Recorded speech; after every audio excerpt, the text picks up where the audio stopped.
برپرسن امریکی راگهاندن گوریوبریا سروکی امریکای کارج بو آواکرنا هفپیمانیه که اولکاری و سیاسی بولاتن عربی را لدیجی برفرهبونا ایران دوره ده کار دکه.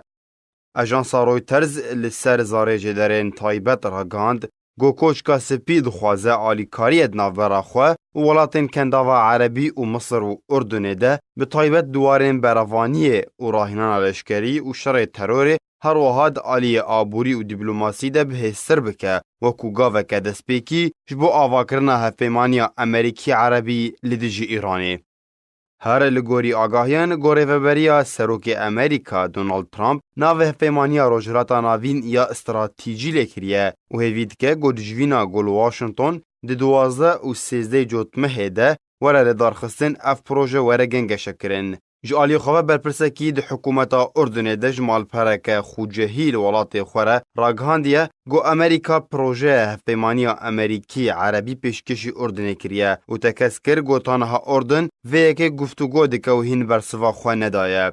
بردفککی به ناوه انجمن اولهی و نتوی امریکا راگهاند گو آواکرنا هفپیمانیا روجراتا ناوین و وان بپارزل پیشیا تروری.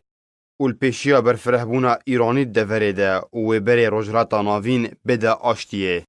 پلانا گو امریکا لسر کار ده که ناوینا تو عربی لته کرن و ده بشبینی کرن گو تول هویت ناورا امریکا و ایران در دوره ده بهتر بکه و پیوندین هر دو ولاتان بهتر تک بده. امریکا ده چند هیوین بوری ده بجدی لسر ویکی کار ده که. لی اف پروژش آلیه برپرسن سعودی حاطه پیشکش کرن. ده دما سردان سروک امریکا دونالد ترامپ جبو ولات السعودية و هر دو ولات تین ناسکرن بدجاتیا ایران و ملیسن وید دوره ده.